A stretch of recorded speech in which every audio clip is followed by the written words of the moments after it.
নমস্কার, আমি ডক্টর অভিষেক আর আপনারা দেখছেন আমার চ্যানেল হোমিওপ্যাথিক সলিউশন। আজকে যে বিষয়টা নিয়ে আমি আপনাদের সামনে উপস্থাপন করতে চলেছি সেটা কিন্তু খুব কার্যকরী আপনাদের জন্য। অবশ্যই এই ভিডিওটা আপনাদের শেষ পর্যন্ত দেখতে হবে। আর যদি এই ভিডিওটি ভালো লাগে তাহলে অবশ্যই, যেটা প্রতিবারের মতো আমি বলি, সাবস্ক্রাইব একটা করতেই হবে হোমিওপ্যাথিক সলিউশন এই চ্যানেলটি। পাশে থাকা যে বেল বাটন আছে, এই বেল বাটনটি আপনারা প্রেস করবেন, লাইক করবেন, মতামত জানাবেন। আজকে যেটা নিয়ে আমি আলোচনা করব, সবার বাড়িতে প্রায় এখন হয়ে গেছে এই রোগটি, সেটা হচ্ছে গ্যাস অ্যাসিডিটি। আমাদের কেউ বাদ নেই যে আমরা এই রোগটাই ভুগি। বিভিন্ন ক্ষেত্রে বিভিন্ন পেশেন্টরা তারা বলেন, ডাক্তারবাবু প্রচণ্ড গলা বুক জ্বলছে, পেট ভার হয়ে যাচ্ছে, খিদে ঠিকঠাক হচ্ছে না, বুকের মধ্যে চাপ চাপ ব্যথা হচ্ছে, একটা যন্ত্রণা হচ্ছে, বিভিন্ন জায়গায় যন্ত্রণাটা ঘুরে ঘুরে যাচ্ছে এবং দুপুরবেলায় খেলেই মনে হচ্ছে সন্ধেবেলায় একটা অস্বস্তি হচ্ছে। এটা যদি হয়ে থাকে তাহলে আপনাকে জানতে হবে আপনি কিন্তু গ্যাস এবং তার সঙ্গে অম্বলের আপনারা শিকার হয়েছেন। এবার আমি বলে দিই যে গ্যাস একটা জিনিস এবং অম্বল একটা জিনিস। অম্বলটা কিন্তু অনেকেই হয়তো ভোগেন এবং অনেকে অম্বলের সঙ্গে এই অ্যাসিডিটি, গ্যাসের সঙ্গে এই অ্যাসিডিটিটা আপনারা মিশিয়ে ফেলেন। গ্যাস কিন্তু একটা অন্য পর্যায়ে থাকে এবং তারপরে যেটা রয়েছে সেটা হচ্ছে অ্যাসিডিটি রয়েছে। এই অ্যাসিডিটিটা কিন্তু একটা মারাত্মক জায়গা কিন্তু অনেক সময় থেকে যায়, যেটা হচ্ছে প্রচণ্ড পরিমাণে গলা বুক জ্বলা এবং গলার মধ্যে একটা টক জল উঠে আসে এবং এই টক জলটা উঠে আসে, একটা ঝাঁঝালো একটা টক জল গলার মধ্যে উঠে আসে। এটা কিন্তু আপনার চরম, তাহলে তখন ভাবতে হবে যে আপনি চরম পরিমাণে অম্বলের শিকার হয়েছেন। আমরা বলি যে প্রথমে যেটা করতে হবে আপনাকে, অম্বলের জন্য যেটা করতে হবে সেটা হচ্ছে প্রচুর পরিমাণে আপনাকে জল খেতে হবে, প্রচুর পরিমাণে জল খেতে হবে। এবং কিছু কিছু খাবার আছে যেটা তার জন্যই কিন্তু অম্বলের কারণ হচ্ছে, সেটা কিন্তু অন্যজনের ক্ষেত্রে নাও হতে পারে। আপনার যেটা খেয়ে অম্বল হচ্ছে, অপরজনের কিন্তু সেই খাবারটাকে অম্বল হচ্ছে না, তার কিন্তু অন্য খাবার খেয়ে অম্বল হচ্ছে।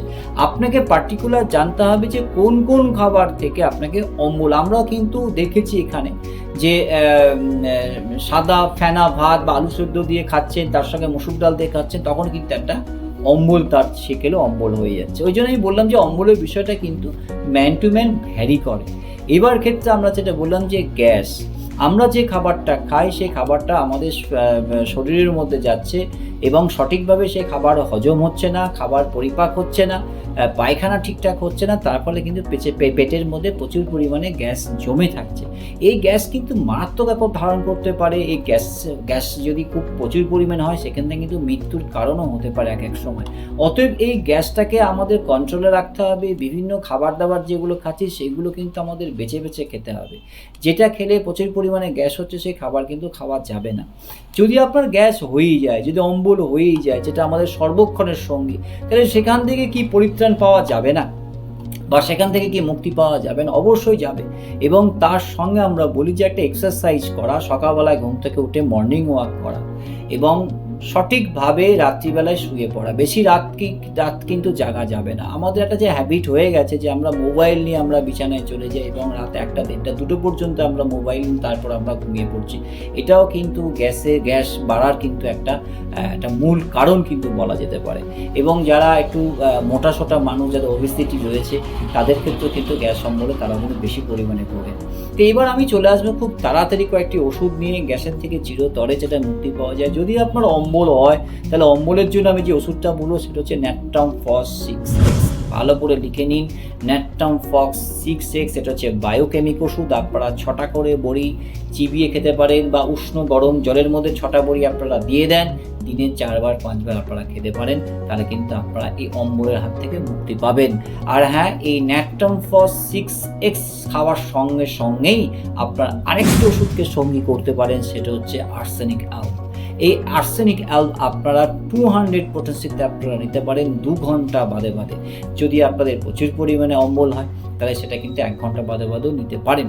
এবং এরপরে যেটা আমি বলবো যে গ্যাসের ক্ষেত্রে, এবং যেটা আমরা গ্যাস বদহজমের জন্য যে ওষুধটা সব থেকে বেশি উপকারী, সেটা হচ্ছে এক হচ্ছে কার্বোভেজ এবং 2 নম্বর হচ্ছে নাক্স। এই কার্বোভেজ এবং নাক্স, কার্বোভেজ আপনারা সকালবেলা খালি পেটে 1/2 কাপ জলে নিয়ে নিন 5 ফোঁটা, ঠিক সন্ধেবেলায় ঠিক সেইভাবেই 1/2 কাপ জলে আপনারা 5 ফোঁটা নিয়ে নেন কার্বোভেজ 30 পোটেন্সিতে। এবং নাক্স যেটা রয়েছে নাক্স ভমিকা, যেটা আমরা বলি আমাদের হোমিওপ্যাথিকে যেটা রয়েছে নাক্স ভমিকা, এই নাক্স ভমিকা আপনারা 30 পোটেন্সিতে আপনারা নিন। দুপুরবেলা খাওয়ার পরে শুধু একবার মনে রাখবেন, দুপুরবেলা খাওয়ার পরে হাফ কাপ জলের মধ্যে আপনারা এই নাক্স ভমিকা 30 পোটেন্সি আপনারা নিয়ে নিন 5 ফোঁটা। এটা আপনারা রেগুলারলি মেনটেন করুন, 15 দিন খান, 15 দিন খাওয়ার পর আপনারা স্টপ দিন, তারপর আবার 4-5 দিন গ্যাপ দিয়ে আবার কিন্তু আপনারা এই ওষুধটা নিতে পারেন।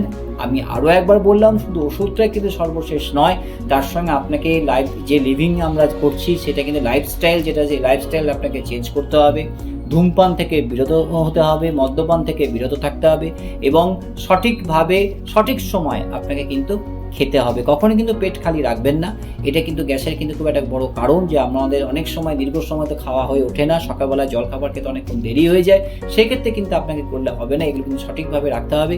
জলটা প্রচুর পরিমাণে খাবেন। আশা করি আপনারা গ্যাস অম্বলের হাত থেকে মুক্তি পাবেন। আর আমার এই ভিডিও যদি ভালো লাগে অবশ্যই একটা সাবস্ক্রাইব করবেন, পাশে থাকা বেল বাটনটি প্রেস করবেন, তাতে আজীবন আপনি নোটিফিকেশান পাবেন। যখন আমি ভিডিওগুলো দেবো তখন সঙ্গে সঙ্গে আপনার কাছে সেই ভিডিও কিন্তু পৌঁছে যাবে। আর কেমন লাগছে আপাতত আপনারা সেগুলো মতামত বক্সে জানাবেন, আর আমাকে ফোন করবেন 8918168787 এই নম্বরে।